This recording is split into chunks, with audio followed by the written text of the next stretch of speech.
আমরা প্রতিদিন একটা ভালো গুণ অর্জন করব, একটা মন্দ গুণ বর্জন করব, এই প্ল্যান নিয়ে যাব, তাই না? একটা সুন্নাত জানবো, একটা ভুল ভাঙবো, একটা ভালো গুণ নিয়ে যাব, একটা মন্দ গুণ ছাড়বো। এটা হলো আমাদের প্ল্যান। তো আজকে আমরা যে ভালো গুণটা নিয়ে যাবো ইনশাআল্লাহ, সেটা হলো সত্যবাদিতা। আবু বকর রাদিয়াল্লাহু তাআলা বলেছেন, সত্যবাদিতা হলো আমানত আর মিথ্যা হলো খেয়ানত। ঈমান কিন্তু সত্যবাদিতার নাম। যারা আল্লাহকে রব হিসাবে মানে, তাওহীদে বিশ্বাস করে, তারা সত্য কথা বলে, সত্যবাদিতা তাদের মধ্যে আছে। আর যে আল্লাহকে রব হিসাবে মানে না, আল্লাহর তাওহীদে বিশ্বাস করে না, সে আল্লাহর সঙ্গে শরীক বা পার্টনার সাব্যস্ত করতেছে, সে মিথ্যে কথা বলতেছে। তো ঈমান জিনিসটাই হলো কি? সত্যবাদিতার ব্যাপার। তো এই জন্য সত্যটা হলো আমানত আর মিথ্যাটা হলো আমানতের খেয়ানত। ইমাম কুরতুবী রাহমাতুল্লাহ বলেছেন, সত্যবাদী হলো সে ব্যক্তি যার কথা এবং কাজ এক হয়। কথা এবং কাজ এক হয়, ভেতর আর বাহির একরকম হয়, এটাই হলো সত্যবাদিতা। তাহলে ভেতর যা হবে বাহিরটাও সেরকম হতে হবে। দুই রকম হইতে পারবে না। আমাদের ম্যাক্সিমাম মানুষেরই দুইটা রূপ আছে, দুইটা পরিচয় আছে, আর কারোর কারোর আরো বেশিও আছে। কিরকম দুইটা পরিচয়?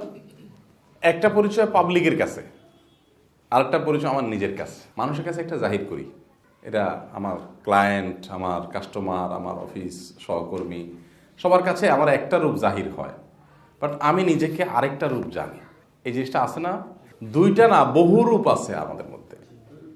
অনেকে দেখবেন যে হুজুরদের সাথে যখন মিশছে তখন মাশাআল্লাহ, আল্লাহ বিল্লাহ, সুবহানাল্লাহ, তাল্লাহ, জিকির আজকার, কারণ এই ধর্মীয় আবহ, এখানে সে এটা। একই লোক কোনো সাংস্কৃতিক অনুষ্ঠানে গেছে, সংস্কৃতি মানে বলো গান বাজনা, আচ্ছা, সাংস্কৃতিক অনুষ্ঠানে গেছে, ওখানে যা উনি দেখবেন যে ধুমধা একার পুরা ইউ ইউ হয়ে গেছে। এরকম আছে না? তাহলে রূপ দুইটা এখানেই হয়ে গেল। হ্যাঁ, এরপরে আপনি ক্রেতার সাথে রূপ একরকম, বিক্রেতার সাথে আরেক রকম, বইয়ের সাথে একরকম, আর কাস্টমার যদি মহিলা হয় আরেক রকম। আপা বসেন বসেন, এই আপনার চেয়ার দাও, কি খাবেন আপা, চা না কফি? আর বইয়ের সাথে, এই তুমি সারাক্ষণ ঘ্যান ঘ্যান করা ছাড়া কাজ নাই তোমার বাসায়, একটু পর পর মেসেজ দাও, একটু পর মেসেজ দাও, কোনো কাজ করতে পারি না। একই কথা মহিলাদেরও, যে অপরিচিত পুরুষ আসলে যত সুন্দর করে কথা বলে নিজের স্বামীটার সাথে, তাহলে রূপ ওখানে একটা, এখানে আরেকটা। এভাবে আমাদের কত সহস্র রূপ যে আমরা ধারণ করে আছি, সেগুলো যদি আল্লাহ রাব্বুল আমাদের ভেতরটাকে যদি কোনো ফিল্মের মতো করে আল্লাহ তাআলা যদি আমাদেরকে বাহির করে দেখার সুযোগ দিতেন, আমরা নিজেরাই পাগল হয়ে যেতাম নিজেদের রূপ দেখা, যে আমি কত নিকৃষ্ট, কত নোংরা এবং কত বাজে ক্যারেক্টার এবং চরিত্রের মানুষ আমি, যে আমার কত রূপ আমি কত জায়গায় দেখাই। এই সবগুলোর সাথে সম্পর্ক হলো এই সত্যবাদিতার গুণের সাথে, যে ভেতর একরকম হবে, বাহির আরেক রকম হবে। না ভাই, ভেতর বাহির একরকম করার সংগ্রাম চালাতে হবে, যে আমার এই দুইটার ভিতরে আমি গ্যাপটা কমায় ফেলবো ইনশাআল্লাহ। কোরআনে কারিমে আল্লাহ তাআলা এমনি এমনি বলেন না, ইয়া আইয়ুহাল্লাযীনা আমানুত্তাকুল্লাহ, হে ঈমানদারগণ তোমরা তাকওয়া অবলম্বন করো, তাকওয়া অবলম্বন করো, মুত্তাকি হও। এরপরে আল্লাহ বলছেন ওয়াকুনু মাস সাদিকিন। এই আয়াতগুলো আমাদের মুখস্থ করে ফেলার দরকার, ছোট ছোট আয়াত তো। ইয়া আইয়ুহাল্লাযীনা আমানুত্তাকুল্লাহ, হে ঈমানদারগণ তোমরা তাকওয়া অবলম্বন করো, ওয়াকুনু মাস সাদিকিন, এবং তোমরা থাকো মুত্তাকিদের, এই সাদিকদের সাথে। সাদিক মানে কি? সত্যবাদী। সত্যবাদীদের সাথে থাকো। মুত্তাকি হতে হলে যারা সত্যবাদী তাদের সংস্রব, তাদের সান্নিধ্য, এটা অবলম্বন করো। আপনি সমাজে আশপাশে খুঁজলে পাবেন বহু লোক, যে তুলনামূলকভাবে আপনার কাছে মনে হবে যে আপনার নিজের চাইতে সে সলিড, মানে ভেজাল কম, ভেতর আর বাহিরের মধ্যে গ্যাপ কম। এই মানুষগুলো হয়তো কোনো বড় আলেম না, বড় কোনো হুজুর না, বড় কোনো মার্কালা মানুষ না, বড় কোনো পপুলার মানুষ না, এমনকি সমাজে তাদের কোনো ভ্যালু নাই, বাট সরলতা আছে, দুই নাম্বারই নাই, মুনাফিকি নাই, কপটতা নাই, ভেজাল নাই, চালাকি নাই। চালাকি বলতে আমি চালাকিকে নেগেটিভ অর্থে বলতেছি, সে চালাকি নাই। এরকম মানুষ কিন্তু আছে সমাজে, খোঁজ করলে পাবেন। আমি এরকম মানুষ পেলে আমি মানে আঠার মতো লেগে থাকার চেষ্টা করি। মাশাআল্লাহ, আমি তো এরকম হতে পারতাম, চেষ্টা করি। এই মানুষগুলোর সাথে থাকা, এটা মুত্তাকি হওয়ার জন্য সহায়ক। তাদের সাথে বন্ধুতা করা, তাদের সাথে আত্মীয়তা করা, তাদের বাসায় আসা যাওয়া করা, তাদের সাথে উঠা বসা করা, তাদের প্রতিবেশী হওয়া, হ্যাঁ, তাদের সাথে কাজ কারবার করা, তাদের সান্নিধ্যে যাওয়া, এগুলো মানুষের মধ্যে ভালো গুণ সৃষ্টি করতে সাহায্য করে। তাই মুত্তাকি হওয়ার জন্য এই প্র্যাকটিসটা খুব জরুরি, যে খুঁজে খুঁজে যে কোন লোকটা ফাউল কথা, বাউল্য কথা বলে না, বকওয়াস কথা বলে না, 2 নম্বরে মুনাফিকি করে না, সলিড মানুষ খুঁজে খুঁজে তুলনামূলকভাবে। আমি তো একেবারে আবু বকর রাদিয়াল্লাহু তাআলার মতো সত্যবাদী এই যুগে পাবো না। যেটা পাবো ওর মধ্যে ভালোটা আমাকে খুঁজে বের করি। আমার মসজিদ মুসল্লিদের মধ্যে সবচেয়ে ভালো মানুষটাকে, হতে পারে কোনো ভ্যানওয়ালা, হতে পারে কোনো চাকরিজীবী, হতে পারে কোনো ব্যবসায়ী, ওই মানুষের সাথে আমার বন্ধুত্ব হবে। বিশেষ করে আমার লিকেজটা ধরতে হবে যে আমার দুর্বলতা কোথায়, তাহলে এই দুর্বলতাটা নাই কার মধ্যে, তার সাথে আমার মিশতে হবে। তাহলে আমার মধ্যে এক ধরনের প্রেশার আমি ফিল করবো যে আমার মধ্যে এটা নাই আর এই লোকটার মধ্যে এটা আছে। যত বেশি তার সাথে চলবেন তত বেশি আপনার বিবেকে হেমা, আস্তে আস্তে ইনশাআল্লাহ পরিবর্তনের পথে আমরা যেতে পারবো। জুনায়েদ বাগদাদী রহমতুল্লাহ আলাইহি বলেছেন, প্রকৃতির সত্যবাদিতা হলো এমন স্থানের সত্য বলা যেখানে মিথ্যা বললেই কেবল মুক্তি পাওয়া যেতে পারে, মিথ্যা বললেই মুক্তি যাওয়া যেতে পারে, সেখানেও দাঁড়িয়ে সত্য বলা, এটা হলো আসল সত্যবাদিতা। সত্যবাদিতার একেবারে চূড়ান্ত পর্যায়ে এটা, যেখানে মিথ্যা বলা ছাড়া উপায় নাই, সেখানেও আল্লাহর উপর ভরসা করে সত্যের উপরে টিকে থাকা। মানুষ 10টা গালি দিবে, আমার 2টা ক্ষতি হবে, অনেক সমস্যা হবে, তারপর আমি ওইটার উপর অটল থাকলাম। এটা হলো অনেক বড় ব্যাপার। যে কোনো একটা প্রতিষ্ঠান, নাম বললাম না, এটার কর্ণধার আমাকে একবার ফোন দিয়েছেন, ভাই আমরা একটা অফার দিছি সাধারণ মানুষকে, কাস্টমারদেরকে, তো আমাদের যারা অফারটা ঘোষণা করছে তাদের একটা ভুল হয়ে গেছে। আমরা যেটা দিতে চাইছি সে ওইটা পাবলিকরে বুঝাইতে পারে নাই, সে বরং এমনভাবে জিনিসটা অ্যাডভার্টাইজমেন্ট এমনভাবে করছে যে আমরা ধরেন 10 লাখ টাকার পুরস্কার দিবে, এখন 30 লাখ টাকা দিতে হবে, 20 লাখ টাকাই বেশি দিতে হবে, এইরকম সে ঘোষণা দিয়ে ফেলছে। এখন আমরা চাইলে একটু চালাকি করতে পারি, করে পোস্ট এডিট করে নানান কাহিনী করে আমরা করতে পারি। পাবলিক মনে করবো আমি ভুল দেখছি, বুদ্ধি আছে, আমি কি করা। তো বললাম এটা তো চালাকি, জায়েজ হবে না, 20 লাখ বেশি লস হবে। তুলছে যাক, এখন অফার দিয়া যে ব্যবসা হইতো ওই ব্যবসা তো দূরের কথা, উল্টে আরো গাঢ় থেকে যায়, অবস্থা খারাপ। কিন্তু আলহামদুলিল্লাহ ইমানদার যেহেতু বলছি শেয়ার ব্যবসা চলে গেলে যাবে, কিছু করার নেই। এরে বলে এই এলো বুঝলাম যে আমি যেখানে মিথ্যা বলা ছাড়া উপায় নেই সেখানেও সত্য বলবো। অনেক ছোট হয়ে যাবো, অনেক গেলাম, সমস্যা কি? আমার তো টার্গেট আখেরাত। ওই যে এটাও সত্যবাদিতার ব্যাপার যে আমি আসলে কি চাই। মুখে তো বলতেছি আমি জান্নাত চাই, জান্নাত চাইলে তো আমার সব স্যাক্রিফাইস করতে হবে। এই জন্য সত্যবাদিতার এই পর্যায়টাতে আমাদের যাওয়ার চেষ্টা করতে হবে ইনশাআল্লাহ। সত্যবাদিতার গুরুত্ব আল্লাহ সুবহানাহু ওয়া তাআলা কোরআনে কারিমে বলছেন, একটু আগে যে আয়াতটা পড়ছিলাম এটাই সেই আয়াত, ইয়া আইয়ুহাল্লাযীনা আমানুত্তাকুল্লাহ ওয়া কুনু মা'আস সাদিকিন। ইমানদারের অন্যতম বৈশিষ্ট্য হলো এই গুণটা, সত্যবাদিতা, আমানতদারিতা, সচ্চরিত্র, ওয়াদা রক্ষা করা, সাহসিকতা। এগুলো সবগুলোর উৎস আর শুরুই হলো এই সত্যবাদিতার উপর। আল্লাহ তাআলা বলেছেন, হে ইমানদারগণ, বিশ্বাসীগণ, তোমরা তাকওয়াবান হও, মুত্তাকি হও এবং সবসময় সত্যবাদীদের সাথে থাকো। এটা 2টা আলাদা আলাদা আমল, একটা মুত্তাকি হওয়া, একটা সত্যবাদীদের থাকা। আবার অনেকে বলেছেন যে মুত্তাকি হওয়ারই একটা পন্থা হলো সত্যবাদীদের সাথে থাকা, সোহবতে থাকা। নবী সাল্লাল্লাহু আলাইহি ওয়াসাল্লাম বলেছেন, আলাইকুম বিসসিদক, তোমরা সত্যকে আঁকড়ে ধরবে, সত্যবাদিতাকে আঁকড়ে ধরবে। ফাইন্নাস সিদকা ইয়াহদি ইলাল বির, কারণ সত্য এটা মানুষকে ভালোর দিকে আনিয়ে যায়। নেক আমল চান, তাকওয়া চান, তাহলে এই পথে আপনি যেতে পারবেন সত্যবাদিতার এই গুণটার মাধ্যমে। ওয়া ইন্নাল বিররা ইয়াহদি ইলাল জান্নাহ, আর নেক কাজ, ভালো কাজ এটা জান্নাতে নিয়ে যাবে। সত্যবাদিতা মানুষকে ভালো মানুষ বানায়, আর ভালো মানুষ হলে মানুষ জান্নাতে যেতে পারে। তাহলে ভালো মানুষ হওয়ার জন্য সত্যবাদী হওয়ার কোনো বিকল্প নাই। আর এর বিপরীতে, আচ্ছা, ওমায় আসালুর রাজুল ইয়াসদুকু, একটা মানুষ সত্য কথা যখন বলতে থাকে সবসময়, ওয়ায়াতাহাররা সিদক, এবং সবসময় সে সত্য বলার জন্য মানে চেষ্টা করে যে যেভাবে হোক আমি সত্যই বলবো, এভাবে যখন মানুষ চেষ্টা করে এবং সত্য বলতেই থাকে, মানে সত্যের রেশিওটা বাড়াতে থাকে আস্তে আস্তে, হাত্তা ইউকতাবা ইনদাল্লাহি সিদ্দিকা, তখন আল্লাহর কাছে এই লোকটার নাম সত্যবাদী হিসাবে উঠে যায়, একটা তালিকায় উঠে যায়। আল্লাহ সুবহানাহু ওয়া তাআলার কাছে 2টা তালিকা থাকে, সত্যবাদীদের তালিকা, মিথ্যুকদের তালিকা। যারা সত্যবাদিতা যাওয়ার জন্য সংগ্রাম করে, সত্য বলবো, ধানায় পানায় করবো না, এই সংগ্রামে আগাইতে থাকে এবং চেষ্টা করতে থাকে, আগাইতে থাকে। তো করতে করতে একটা পর্যায়ে গিয়ে আল্লাহ সুবহানাহু ওয়া তাআলা ফেরেশতাদের নির্দেশ করেন, আমার এই বান্দার নাম সিদ্দিকদের তালিকায় উঠায় ফেলাও। সে সত্যবাদীদের তালিকায় তার নামটা চলে যায়। আর এর বিপরীতে ফাইনাল কাযিবা ইয়াহদি ইলাল ফুজুর, আর মিথ্যা মানুষকে পাপের দিকে নিয়ে যায়, গুনাহের দিকে নিয়ে যায়। মিথ্যা আস্তে আস্তে আস্তে আস্তে অন্যান্য পাপগুলোকে ডাইলবাদ করে ফেলে। ওয়াইনাল ফুজুর ইয়াহদি ইলান নার, আর গুনাহ মানুষকে জাহান্নামের দিকে নিয়ে যায়। অতএব মিথ্যার সেদিকে নিয়ে যায়। ওমা ইয়াসালু রাজুলু ইয়াকযিব, আরেকজন মানুষ মিথ্যা যখন বলতে থাকে কাজে বেকাজে, কাস্টমারের সাথে, মানুষের সাথে, বইয়ের সাথে, সন্তানের সাথে, দরকারে বেদরকারে বলতে ওয়ায়াতহাররাল কাযব, এবং সবসময় সে ইচ্ছা করে মিথ্যা কথা বলে, প্ল্যান পরিকল্পনা করে সাজার সুন্দর করে বলে, এরকম করতে থাকে হাত্তা ইউকতাবা ইনদাল্লাহি কাযযাবা, তখন একটা পর্যায়ে এই লোকটার নাম মিথ্যুকদের তালিকায় উঠে যায়। তো আমাদের নামগুলো হয় সত্যবাদীদের তালিকায় আছে, আর না হলে মিথ্যাবাদীদের তালিকায় আছে। তো সংগ্রাম চালানো দরকার যেন সত্যবাদীদের তালিকা আমার নাম আছে এটাকে নিশ্চিত করতে পারি। আমি নিজেরটা নিজেই বলতে পারার কথা যে আমি কতটা সত্যবাদী, নিজেকে নিজে পরীক্ষা করা দরকার, চাপ দেওয়া দরকার, যোগ্যতা করা দরকার। আল্লাহ তাআলা আমাদের সবাইকে তৌফিক দান করুক। সবাই চেষ্টা করবো তো ইনশাআল্লাহ। সত্যের প্রয়োগ, সত্যবাদী হওয়া, এটার একটা স্তর হলো আল্লাহর সাথে সত্যবাদী হওয়া। আল্লাহর সাথে সত্যবাদীটা কি? আমরা ওই যে আল্লাহকে বলছি যে আল্লাহ আমাদের রব, না? আল্লাহকে রব হিসাবে আমি বললাম আল্লাহ তুমি আমার রব, স্বীকার করলাম। এখন আমি এটা ভেতর থেকে কতটা ধারণ করি, এটা হলো আল্লাহর সাথে সত্যবাদিতার ব্যাপার।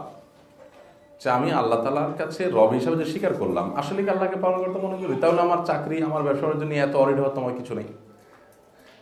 আমি যদি মনে করি যে আল্লাহই রক্ষাকারী, তাহলে তো আল্লাহর প্রতি সে বিশ্বাসটা, আমার তাওয়াক্কুলটা ওই লেভেলে থাকা দরকার। এগুলো হলো আল্লাহর সাথে সত্যবাদিতা আর কি, যে আমি মুখে যেটা বলছি সেটা স্বীকার করতেছি কিনা। তো আল্লাহ তাআলার ফয়সালা সন্তুষ্ট থাকা, এটাও আল্লাহর সাথে সত্যবাদিতার একটা বড় দিক, যে আল্লাহ তাআলা যা ফয়সালা করেছেন এর মধ্যে আমার জন্য কল্যাণ আছে, আমি বিশ্বাস করি, তাহলে আমি সন্তুষ্ট থাকবো, আলহামদুলিল্লাহ বলবো। যে হয় নাই, আলহামদুলিল্লাহ, যাক, বোঝা গেছে এর মধ্যে আমার কল্যাণ আছে। হতে পারে কষ্ট হচ্ছে, হোক, কিন্তু কষ্ট করে সুখ আমার আছে নিশ্চিত। এই সত্যবাদিতার অংশ হিসাবে মানুষ আল্লাহর রাহে নিজেকে শহীদ হিসাবে উপস্থাপন করার জন্য স্বপ্ন দেখবে, চেষ্টা করবে যে আমার জীবন যখন দিতেই হবে আমি আল্লাহকে সন্তুষ্ট করার জন্যই দিব। আমার জীবনটা যেন আল্লাহর রাহে যায়, যেন শাহাদাতের মৃত্যু হয়, যেন আল্লাহকে খুশি করতে পারি, যেন আমার জীবনটা আল্লাহর দ্বীনের জন্য যায়। এটা হলো আমি মুখে আল্লাহর জন্য যে সবকিছু বলতেছি, আমি বলতেছি ইন্না সলাতি ওয়া নুসুকি ওয়া মাহইয়ায়া ওয়া মামাতি, আমার সলাত, আমার জীবন মরণ সব আল্লাহর উদ্দেশ্যে নিবেদিত।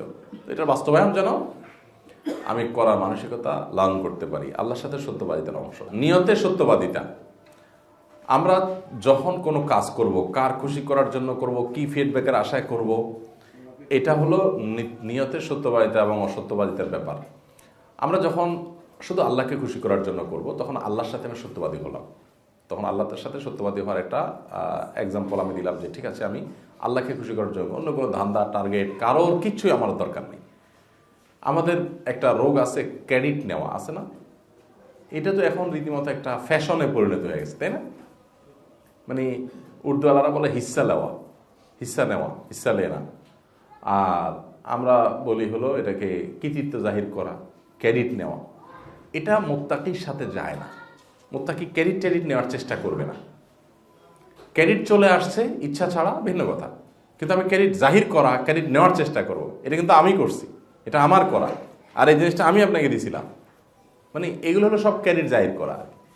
কে দিছে লোকটা টের পায় নাই, তার কাজটা হয়ে গেছে, আলহামদুলিল্লাহ, আমি আল্লাহর কাছ থেকে আজর চাই, আমি সেখানে আর জাহির করতে যাব না। কিন্তু এই মানসিকতাগুলো, এগুলোকে আমরা কিন্তু দোষেরও মনে করি না। সমস্যা হলো এগুলোকে আমরা একদম স্বাভাবিক মনে করতে করতে আমরা রোগী হয়ে গেছি, যে রোগটাকেও আমরা ফাইন্ড আউট করতে পারতেছি না।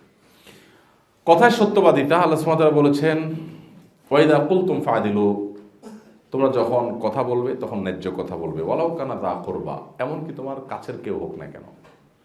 এটা অবশ্য সত্যবাদিতারও ব্যাপার, আবার ন্যায় বিচারের ব্যাপার। গোটা কোরআনে শুরু থেকে শেষ পর্যন্ত লক্ষ্য করবেন আপনি, বারবার করে আল্লাহ তাআলা মানুষকে ন্যায় বিচারের কথা বলছেন। এই ন্যায় বিচারটা কিন্তু সত্যের ব্যাপার, তাই না? অন্যায় বিচারটা মিথ্যা, আর ন্যায় বিচারটা হলো সত্য। এখন সাধারণত আমরা কি করি বলেন? আমরা একবার ইসলামিক জায়গায় আসি। ইসলামিক জায়গায় ধরেন আমরা সবাই একটা চিন্তা লালন করি, আমরা সবাই একটা আদর্শ অনুসরণ করি। ধরেন আমরা একটা গ্রুপ এখানে আছি যারা করোনা দিন অনুযায়ী একটা প্রচেষ্টায় আমরা নিজেদেরকে শেষ সংশোধন করার চেষ্টা করছি। এখন আমাদের মধ্যে ধরা যাক যে একজন এই রাস্তা যাইতে একটা বাইক অ্যাক্সিডেন্ট করছে, আমাদের কেউ একজন। এখন রিক্সাওয়ালার সাথে হয়েছে, ওই দুর্ঘটনাস্থলে যদি আমরা কেউ একজন যাই মাত্র আমরা একসাথে দার্স করে আসলাম, ক্লাস করে আসলাম, আমার এই ভাই তো তখন আমাদের মেন্টালিটি কি দাঁড়ায়? তাকে সহযোগিতা করার কথা বলতেছি না, মানে এই দুইজনকে তো দোষারোপ করা করে ব্যাপার থাকে না। আমরা তখন চোখ বন্ধ করেই চড়াও হয়ে মাইর দিব, সেটা তো একটা স্তর আছে আর কি, কিন্তু তার আগের স্তরটা কি? বিসমিল্লাতে একবার প্রথম স্তরে আমরা ধরে নেই যে রিকশাওয়ালা বেটা বাদাইছে, তাই না? এখন ধরেন আপনি দেখেনও নাই কি হয়েছে, তো আপনার তো এখানে কোনো কথা বলাই উচিত না, কোনো কথা বলাই উচিত না, অ্যাটলিস্ট অন্তত জাজমেন্টাল কোনো কমেন্ট তো করা উচিত না। আপনি হেল্প করবেন সেটা ভিন্ন জিনিস, কিন্তু আমরা কি করি? শুধু কথা বলা, পারলে আমরা আরো কত কিছু করে ফেলি না। আর বিশেষ করে আমার ওই লোকটা যদি আমাকে বলে যে ভাই দেখেন রিকশালাটা এসে উঠে দিছে, তো তার কোনো কথাই নেই, তাই না? আল্লাহ সুবহানাহু ওয়া তাআলা বলছেন ওয়াইদা কুলতুম ফাদিলু, যখন কথা বলবে ন্যায্য বলবে, ওয়ালাউ কানা যা করবা, হোক তোমার কাছের কেউ, হোক তোমার নিকট আত্মীয়। এখন এটা তো নিকট আত্মীয় না, তাহলে নিকট আত্মীয় হলে কি হবে? মানে নিকট আত্মীয় হলে পরিস্থিতি আরো ভয়াবহ হবে না? এই জিনিসগুলো খুব কঠিন। আমি বারবার খেয়াল করলাম যে আল্লাহ সুবহানাহু ওয়া তাআলা এই একই কথা বারবার কেন কোরআনে বলছেন বিভিন্ন জায়গায়, এই দিলো এই দিলো এই দিলো, হ্যাঁ, ইন্নাল্লাহা ইয়া'মুরুকুম বিল আদলি ওয়াল ইহসান, জজদের কাজ বিচার করা। গোটা কোরআনে আল্লাহ তাআলা যত জজ বিচারের কথা বলছেন, আমরা কি সবাই জাজ? আল্লাহ তাআলা এতবার করে এটা বললেন, আমরা সবাই জাজ, সবাই আমরা জাজ, এবং সারাক্ষণই আমরা জাজমেন্ট করতে থাকি। সোশ্যাল মিডিয়াতে যদি আপনি ঢোকেন, ফেসবুকে, আপনি দেখেন যে এক হুজুরের অনুসারী, এক শেখের ভক্ত, তো তারা এবার অন্য শেখের কিছু একটা পাইলে ওই তিলকে তাল বানাই দিবি। লোকটা যায় দেখেন তাহাজ্জুদে পড়ে, যাই দেখেন তাসবিহ তেলাওয়াত করে, যাই দেখেন দান সাদকাও করে, যাই দেখেন উনি অনেক আল্লাহওয়ালা অনেক ক্ষেত্রে, কিন্তু এই ক্ষেত্রে উনি অন্ধ হয়ে গেছে। এখন ওনার চিলে কান নিয়ে গেছে, উনি সে পিছনে দৌড়াচ্ছেন। একটা বার নিজের আমি কাজটা যে করছি, আমি কি ন্যায় করছি না অন্যায় করছি? ডক্টর আব্দুল্লাহ জাহাঙ্গীর রহমতুল্লাহ একটা সুন্দর কথা বলতেন। স্যার বলতেন যে আমাদের নিজের পছন্দের বা কাছের বা নিজের দলের মানুষ যদি কোনো ভুলও করে, তো সাথে সাথে আমরা ওইটার একটা ব্যাখ্যা ট্যাখ্যা দাঁড় করাই দিই যে হয়তো এটা ছিল, হয়তো ওইটা ছিল, হয়তো উনি খেয়াল করেন নাই, কত সুবিধা থাকতে পারে মানুষের, আমরা সাথে সাথে ওইটাকে ধামাচাপা দিই। আবার যখন আমার মতের বিরুদ্ধের কারোর কিছু উল্টাপাল্টা পাই, তখন এটাকে আমরা রং চং দিয়ে, না এটা কোনোভাবে মানা যায়, বলেন ওনার মতো মানুষ এত কথা লম্বা লম্বা কথা বলে, আর এই হলো হাল। আমরা মনে করতেছি আমরা দ্বীনের খেদমত করতেছি, মূলত আমরা নফসের পূজা করতেছি, আমার প্রবৃত্তির পূজা করতেছি। আমি যে আমার প্রবৃত্তি, এ লোক যেহেতু আমার দলের মতের, অতএব তার পক্ষে আমি অন্ধ হয়ে যাব, আর এই লোক যেহেতু আমার বিরুদ্ধে, তার পক্ষে আমি অন্ধ হয়ে যাব। এক্ষেত্রে এখানে হবে বন্ধুদের ক্ষেত্রে অন্ধ, ওখানে হবে শত্রুতার ক্ষেত্রে অন্ধত্ব। জটিল একটা বিষয়। কি কোরআনে কারিমে রিপিটেডলি যে নির্দেশগুলো আল্লাহ বারবার করেছেন, এর মধ্যে এটা একটা, এই ন্যায় বিচার। আমাদের ওই যে বইটা যদি আসে ইনশাআল্লাহ রমজানের তারা বিশ্বাস সংখ্যা, ওখানে দেখবেন আপনারা নির্দেশগুলো সব দেওয়া আছে। তো প্রত্যেক পাড়ার কয়টা নির্দেশ কি কি, এগুলো আপনি 5 মিনিট উল্টালে আপনি বুঝতে পারবেন আল্লাহ তাআলা কোনগুলোকে খুব বেশি ফোকাস করছেন কোরআনে। তো এই জন্য এই গুণটা অনেক গুরুত্বপূর্ণ একটা গুণ। এমনকি নিজের বেলায়ও, এটা নিজের বেলায়ও ব্যাপার আছে। আপনার সাথে আপনার স্ত্রীর ঝগড়া হয়েছে, সহকর্মীর ঝগড়া হয়েছে, কারোর সাথে কথা হয়েছে, ঝগড়ার সময় হয়তো আপনার সেন্স ছিল না, বাট আপনার একটা সেন্স আসা উচিত এবং দেখা উচিত যেখানে আসলে আমার ত্রুটির জায়গাটা কোথায়। ত্রুটির তো একটা জায়গা আমার থাকার কথা, থাকলে কি সেটা, না থাকলে সেটাও বাইর করি যে আমার ছিল না, তার ছিল, ঠিক আছে, কিন্তু এটা নিরপেক্ষভাবে বের করতে হবে যে আমার আসলে ছিল কিনা। অনেক মানুষ নিজের বেলা নিরপেক্ষ হতে পারে না, নিজের বেলা উনি একেবারেই বায়াসড হয়ে যান এবং সীমাহীন বায়াসড হয়ে যান। নবী করিম সাল্লাল্লাহু আলাইহি সাল্লামের বহু ঘটনা আছে, এখানে আনতে পারি, সময় নেই আমার হাতে, এত ঘটনা আছে যে এগুলো বলার মতো মানে ওইরকম পর্যাপ্ত সময় নেই। সত্যবাদিতার উপর প্রিয় নবী সাল্লাল্লাহু আলাইহি সাল্লাম, সাহাবায়ে কেরামের যে নজির আছে আমাদের সামনে, কল্পনা করা যাবে না কি নজির। এক একটা ইহুদি এক পক্ষে, মুসলমান এক পক্ষে, কিন্তু রায় ইহুদির পক্ষে চলে যাচ্ছে, মুসলমান বিপক্ষে চলে যাচ্ছে। তো এই নজিরগুলো আমাদের ছিল, বাট আমরা মুসলমানরা সেগুলো হারাই ফেলছি, এগুলো আমাদের মধ্যে নাই এখন। আপনি সোশ্যাল মিডিয়াতে যান, ফেসবুক টেসবুকে, মানে যাচ্ছে তা নিয়ে মানুষ আমরা লাফায় পড়তেছি, ঝাঁপায় পড়তেছি। আল্লাহর কাছে জবাবদিহিতার ব্যাপার আছে, একটাবার চিন্তা করতেছি না। কাজের সত্যবাদিতা, হ্যাঁ, ইয়া আইয়ুহাল্লাযীনা আমানু লিমা তাকুলুনা মা লা তাফআলুন, আল্লাহ বলেছেন যেটা তুমি করো না সেটা তুমি কেন বলো। এখানে মূলত অঙ্গীকার সম্পর্কে বলা হয়েছে যে যেটা তুমি মুখে, যেটা তুমি বাস্তবে করবা না, মুখে সেটা বলতেছো, ওয়াদা করতেছো। আবার আমলের ক্ষেত্রে এটা প্রযোজ্য হয় যে আমি বলি কিন্তু আমি নিজে সেটা করি না, এটা অসত্যবাদিতা। আচ্ছা, সত্যবাদিতার কথা শেষ। সত্যবাদিতা সম্পর্কে একটা জিনিস বলে শেষ করি, সেটা হলো আমরা সত্যবাদিতার অনেকগুলো স্তর শুনলাম না। কিছু সত্যবাদিতার প্রসঙ্গ আছে যেগুলো আমাদের মাথায়ও আসে না, বা অনেক সময় মাথায় আসে বাট আমরা কেয়ার করি না, যেটা আমাদের হঠকারিতামূলক, মানে বেখেয়ালে কোনো লক্ষ্য করা ছাড়া আমরা সেগুলো করে ফেলি। যেমন আপনি গল্প বলছেন, গল্প বলতে গিয়া গল্পটাকে জাস্ট একটু চাঙ্গা করার জন্য ভাই এমন মাইর দিছে, ভাই একদম জিব্বা বাইর করে ফেলছে।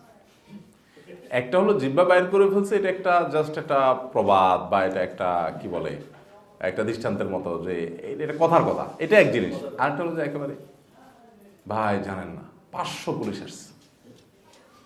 আসছে 15 জন।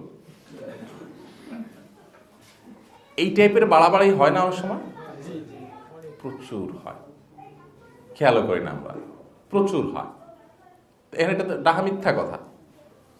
আপনি আধিক্য বোঝানোর জন্য আমাদের সমাজে তো অনেক রকমের প্রবাদ প্রবচন আছে, সেগুলো করেন, কিন্তু আপনি এখানে ডাহা খাড়া মিথ্যা কথা বলে ফেলতেছেন।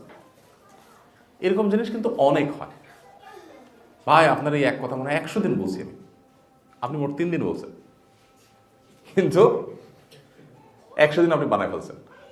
এই জাতীয় জিনিসগুলোকে আমরা অনেক সময় একেবারে ড্যাম খেয়ার, অযত্ন অবহেলায়, যারা ইচ্ছাকৃত ঠান্ডা মাথায় মিথ্যা কথা বলে না, তারা কিন্তু এই পলিসিতে মিথ্যা সারাদিনই বলতেছে। তো শয়তান কিন্তু সব আইটেম রাখে। শয়তান যদি কেউ টের পায় যে এই লোকটাকে দিয়ে ডাহা মিথ্যা কথা বলান যাবে না, একটু মোত্তাকি মানুষ, আল্লাহরে ভয় পায়, তো আপনার দিয়ে ওইগুলো বলাবে। বুঝেন নাই? যাকে যে আইটেম গিলান যায় শয়তান, তাকে সে আইটেম দিবে। এই জন্য আমার সকল ফাঁক বন্ধ করে ফেলতে হবে। কথা আসলে যত কম বলা যায় তত ভালো, এবং যত নিয়ন্ত্রণ করে কথা বলা যায়, যত হিসেব করে কথা বলা যায়, বলার পরে আবার চিন্তা করা যায় যে আমি কতটা সঠিক বললাম, কতটা বাড়ায় বললাম, কতটা অতিরঞ্জন করলাম। হ্যাঁ, এটা অনেক জরুরি একটা বিষয়। আল্লাহ তাআলা আমাদেরকে আমলের তৌফিক দান করো। অনেক বড় একটা ব্যাপার সত্যবাদিতা, অনেক বড় একটা ব্যাপার। সংগ্রাম চালাতে হবে, নিরলস এবং ধারাবাহিক প্রচেষ্টা চলতে হবে। আমরা এক্ষেত্রে একটু চেষ্টা করি, এবং এগুলো তো আর কোনো রেশিওতে আনা সম্ভব না, একটু নোট নেই। আচ্ছা, ফরজ সালাতের পর দোয়া। আজকে নতুন করে 2টা দোয়া আমরা শিখছি 5 ওয়াক্ত নামাজের পরে। এর মধ্যে প্রথম দোয়াটা হলো লা ইলাহা ইল্লাল্লাহু ওয়াহদাহু লা শারীকা লাহু লাহুল মুলকু ওয়া লাহুল হামদু ওয়া হুয়া আলা কুল্লি শাইইন কাদির। এটা আমাদের দোয়ার কার্ডেও আছে। আল্লাহুম্মা লা মানিআ লিমা আতাইত ওয়া লা মু'তিয়া লিমা মানাত ওয়া লা ইয়ানফা'ু যাল জাদ মিনকাল জাদ। আল্লাহুম্মা লা মানিআ লিমা আতাইত, আল্লাহ আপনি যা দান করেন সেটা ঠেকাবার ক্ষমতা কারণ নাই। ওয়া লা মু'তিয়া লিমা মানাত, আর আপনি যেটা দিবেন না এটা দেওয়ারও ক্ষমতা কারোর নেই। ওয়ালা ইয়ানফা'ু যাল জাদ মিনকাল জাদ, আর কোনো প্রভাবশালীর প্রভাব আপনার আযাব থেকে রক্ষা করতে পারবে না। আপনি যদি কাউকে শাস্তি দিতে চান, তো কোনো প্রভাবশালীর প্রভাব সেটা থেকে তাকে রক্ষা করতে পারবে না। এই স্বীকৃতি আল্লাহ তাআলার কাছে জানায় দেওয়া প্রতিদিন প্রত্যেক ওয়াক্ত নামাজের পর, অর্থাৎ দিকে বুঝে পড়তে পারলে আরো ভালো। আচ্ছা, 5 নম্বর দোয়া হলো লা ইলাহা ইল্লাল্লাহু ওয়াহদাহু লা শারীকা লাহু লাহুল মুলকু ওয়া লাহুল হামদু ওয়া হুয়া আলা কুল্লি শাইইন কাদির। আল্লাহ ছাড়া সত্যিকারের কোনো মাবুদ নাই, রাজত্ব তার, প্রশংসা তার, ওয়া হুয়া আলা কুল্লি শাইইন কাদির, তিনি সবকিছু করতে সক্ষম। লা হাওলা ওয়া লা কুওয়াতা ইল্লা বিল্লাহ। লা হাওলা ওয়া লা কুওয়াতা ইল্লা বিল্লাহর অর্থ কি? আল্লাহ ছাড়া কোনো শক্তি, কোনো পরিস্থিতিতে কোনো কিছুর ক্ষমতা কারণ নাই, সেটা হোক ভালো কাজ করার, হোক মন্দ কাজ ছাড়ার। এটা হলো আত্মসমর্পণ, যে আল্লাহ আমার ভালো কাজ করার ক্ষেত্রেও তুমি তৌফিক না দিলে কোনো ক্ষমতা আমার নাই, পারবো না, আর মন্দ কাজ ছাড়ার ক্ষেত্রে তুমি সুযোগ না দিলে, তৌফিক না দিলে আমি ছাড়তে পারবো। আমি চেষ্টা করতে পারি, কিন্তু তোমার তৌফিকটাই মূল। এগুলো সবগুলো হলো সারেন্ডার। আল্লাহর কাছে যত সারেন্ডার করতে পারবেন, আল্লাহ তাআলার সাহায্য তত বেশি পাওয়া যাবে। লা ইলাহা ইল্লাল্লাহু ওয়া লা না'বুদু ইল্লা ইয়্যাহ, আল্লাহ ছাড়া সত্যিকারের কোনো মাবুদ নাই। ওয়া লা না'বুদু ইল্লা ইয়্যাহ, আল্লাহ ছাড়া কারোর আমি ইবাদত করব না বা করি না। লাহুন নি'মাতু ওয়া লাহুল ফদল, নিয়ামত তার, ফদল মানে করুণা, অনুগ্রহ তার, ওয়া লাহুস সানাউল হাসান, এবং সুন্দর স্তুতি প্রশংসা এটাও আল্লাহ। লা ইলাহা ইল্লাল্লাহু মুখলিসিনা লাহুদ্দিন ওয়া লাউ কারিহাল কাফিরুন, আল্লাহ ছাড়া সত্যিকারের কোনো মাবুদ নাই, মুখলিসিনা লাহুদ্দিন, আমার ঈমানকে তার জন্য খাঁটি করে আমি স্বীকৃতি দিচ্ছি, ওয়া লাউ কারিহাল কাফিরুন, যদিও কাফেররা অপছন্দ করুক আল্লাহর তাওহীদ এবং একত্ববাদকে। দেখেন, এক লা ইলাহা ইল্লাল্লাহ এই 2টা দোয়াতে কতবার হিসাব করে দেখেন, মানে তাওহীদ যে কত গুরুত্বপূর্ণ, শীতমুক্ত ঈমান আনা যে কত গুরুত্বপূর্ণ, পদে পদে পদে পদে বিষয়ে দেখবেন যে কোরআন হাদিসে আমাদেরকে বলা আছে। আজকে আমরা যে মন্দ কাজ ছাড়বো, তাহলে আমরা আজকে যে ভালো গুণ অর্জন করবো এটা হলো সত্যবাদিতা। আজকে যে সুন্নত পেলাম সেটা পাঁচ ওয়াক্ত সালাত পরবর্তী দোয়া। আর আজকে যে গুনাহটা ছাড়বো আমরা সেটা হলো আত্মীয়তা রক্ষা না করার যে গুনাহ, এটা আমরা ছাড়বো। আত্মীয়তার সম্পর্ক রক্ষা না করা আর কি, আত্মীয়তার সম্পর্ককে রক্ষা না করা, এটাকে মানে নাই একটু জটিল হয়েছে বুঝতে। আত্মীয়তার সম্পর্ক ছিন্ন করা, আত্মীয়তার সম্পর্ক ছিন্ন করা, এটা হলো অপরাধ, এটা হলো গুনাহ। এই গুনাহটা, এই অপরাধটা ছাড়বো আমরা। এবার আত্মীয়তার সম্পর্ক ছিন্ন করা, এই সম্পর্কে কোরআন হাদিসে অনেক কথা বলা আছে, সেদিকে আমরা যাওয়ার দরকার নেই। আল্লাহ সুবহানাহু ওয়া তাআলা কোরআনে কারীমে এখানে একটা আয়াত বলা আছে, ফালা আসাইতুম ইন তাওয়াল্লাইতুম আন তুফসিদু ফিল আরদি ওয়া তুকাত্তিউ আরহামাকুম। তোমরা যদি ফিরে যাও তবে কি তোমরা দুনিয়ার বুকে বিপর্যয় সৃষ্টি করবে আর আত্মীয়তার সম্পর্ক ছিন্ন করবা? মানে আত্মীয়তার সম্পর্ক ছিন্ন করাটা একটা অপরাধ। এদেরকে আল্লাহ তাআলা অভিসম্পাত করেন সত্যের ব্যাপারে, বধির এবং অন্ধ করে দেন যারা আত্মীয়তার সম্পর্ক ছিন্ন করে এবং দুনিয়াতে ফাসাদ সৃষ্টি করে।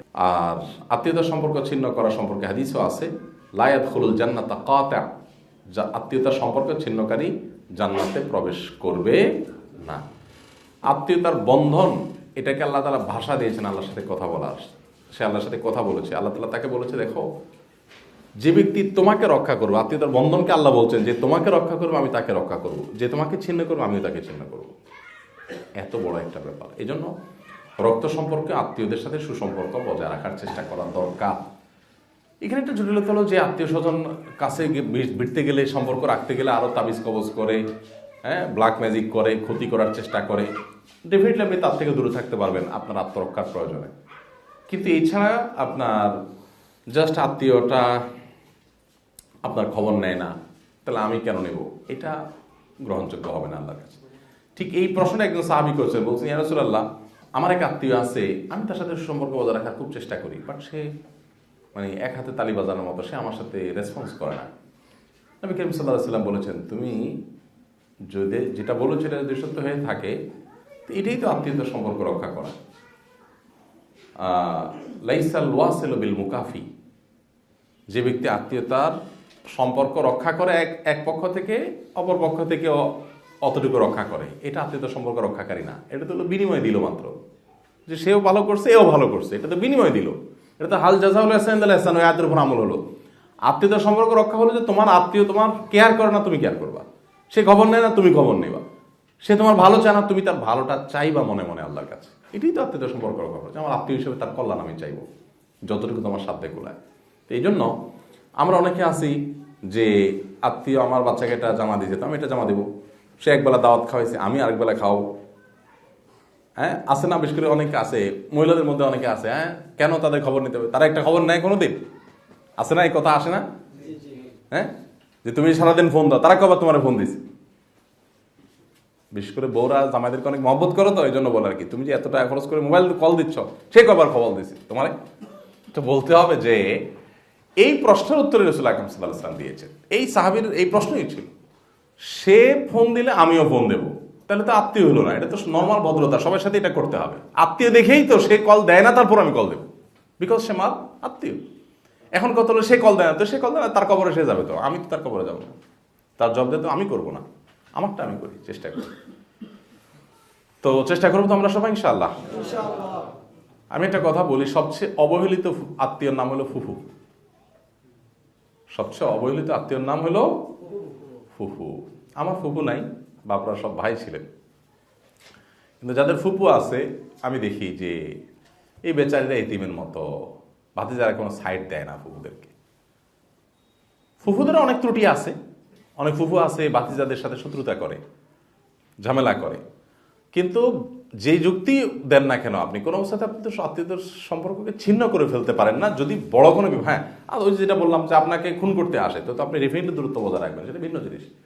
আমি এটা তো প্রায় বলি, আত্মীয়ের মধ্যে মায়ের দিককার আত্মীয়ের সাথে সম্পর্ক মোটামুটি মানুষ ভালো রাখে, আর বাপের দিকের আত্মীয়ের সাথে সম্পর্ক মানুষের খুব একটা ভালো থাকে না। এই জন্য দেখবেন খালার সাথে সম্পর্ক যত ভালো, ফুফুর সাথে কিন্তু সম্পর্কটা তত, মামুর সাথে সম্পর্কটা যত ভালো হয়, চাচার সাথে কিন্তু সম্পর্কটা এত, খালা তো মামাতো ভাইয়ের সাথে সম্পর্কটা যত ভালো হয়, ফুফা তো চাচাতো ভাইয়ের সাথে সম্পর্কটা এত ভালো। এটার একটা কারণ তো এটা যে মামা খালু এরা দূরে থাকে, চাচারা কাছে থাকে। তো কাছে থাকলে টুনটান হয়, ঝগড়াঝাটি হয় এবং স্বার্থের টানে পড়ানো হয়, ওদের সাথে স্বার্থের টানা পড়ানো হয় না, জমি জমার হিসাবে এতটা হয় না। এটাতে একটা ব্যাপার আছে। আরেকটা ব্যাপার হলো মারা পোলাপান রে, আরেকটা ব্যাপার হলো যে এই ফুফু চাচারা আসলেও জমি জমানের বিভিন্ন ইস্যু নিয়ে তারা ঠেলাঠেলি করে, যে যথেষ্ট বিদ্বেষ এবং দূরত্ব তৈরি হয়।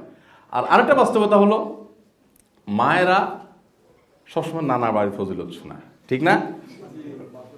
তোমার মামু কি করছে জানো তোমাদের জন্য? হ্যাঁ, খালা জান দিয়ে ফেলছে তোমার জন্য। আসলে জানাটার বেশিও দেয়, আর যা দেয় তার চেয়ে মা আবার একটু। ছোটবেলা থেকে বাচ্চা ওইভাবে মেন্টালি গড়ে ওঠে, যার কারণে আত্মীয়তার বন্ধন রক্ষা করার ক্ষেত্রে তার এক পাল্লা ভারী হয়ে যায়, আরেক পাল্লা একদম উপরে উঠে থাকে, ব্যালেন্সটা। অথচ আত্মীয়তার সম্পর্কের যে সিরিয়াল, এই সিরিয়ালে কিন্তু বাপের ধিক্কারগুলো আগে আসে। আমি এই জন্য বলি আত্মীয়তার সিরিয়ালের 3টা ক্লাস আছে, first class, second class, third class. First class হলো বাপের ধিক্কার, সেকেন্ড ক্লাস হলো মায়ের ধিক্কার, আর থার্ড ক্লাস হলো শ্বশুরবাড়ির ধিক্কার। এখন আমরা পুরা উল্টে ফেলাইছি, শ্বশুরবাড়িটা হলো এ গ্রেডের, তাই না? এবার বি গ্রেড নানার বাড়ি, খালা মামু, আর সি গ্রেড হলো এ বাপের গোষ্ঠী। মানে হুবহু উল্টে নিছি না আমরা? আহা, আল্লাহ আমাদেরকে সংশোধন করার তৌফিক দান করো। গুরুত্ব বোঝা, কার গুরুত্ব কতটুকু, এবং সেই গুরুত্বটা দেওয়া। আত্মীয়তার সম্পর্ক রক্ষা বলতে কি বোঝায় ভাই? খুব বেশি কিছু না। আপনি হাই হেলথে থাকলেন, একটু টাচে থাকলেন, খোঁজ খবর নিলেন, কিছু করতে পারে না দূর থেকে কল্যাণ কামনা করলেন, একটু অসুখ হয়েছে হসপিটালে চলে গেলেন, একটু বাড়িতে গেলেন, একটু রান্না করে নিলেন, একটু খোঁজ খবর নিলেন। অনেক সামর্থ্য দরকার নাই তো এটার জন্য যে আপনি টাকা পয়সা দিয়ে ভাষায় দিলেন, জরুরি না। হ্যাঁ, আপনি টাকা পয়সা দানের ক্ষেত্রে আত্মীয়রা আগে দিলেন, তারপরে অন্য বাইরে।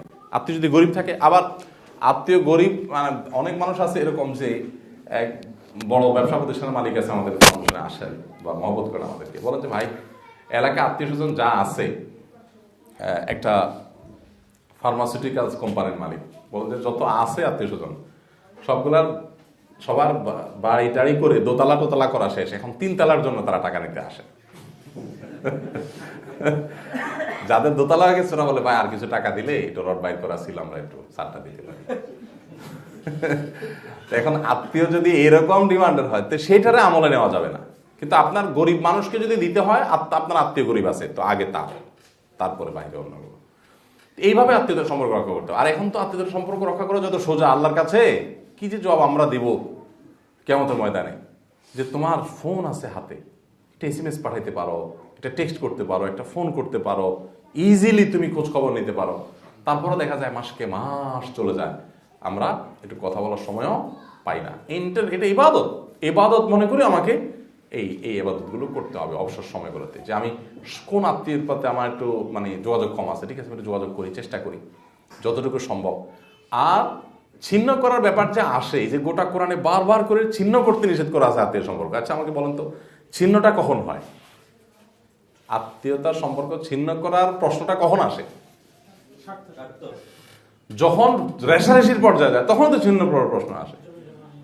অতএব এই টাইমগুলোতে হলো মূল। এমনি সব ঠিক সময়, নর্মাল সময় হাই হ্যালো করা এটা তো এত কঠিন কিছু না। কিন্তু যখন স্বার্থের ব্যাঘাত ঘটলো, হইলো, তখন ওই যে একবার শুনছিলাম যে 2 ভাই জমি জমা নিয়ে মামলা মোকদ্দমা আছে, তো বাসে করে যাচ্ছে কোর্টে, এক ভাই বাদী আরেক ভাই বিবাদী। তো এক ভাই আরেক ভাইয়ের বানা দিয়ে দিচ্ছে, বলছে আপনি রাখেন আমি দিয়ে দিচ্ছি। বুঝেন নাই যে কোর্টে মামলা আছে, দুজন যাচ্ছি কোর্টে, কিন্তু যেহেতু ভাই অত আত্মীয়তা রক্ষার্থে 12 টাকাটা আমি দিই, থাক ভাই আপনি দিয়েন না।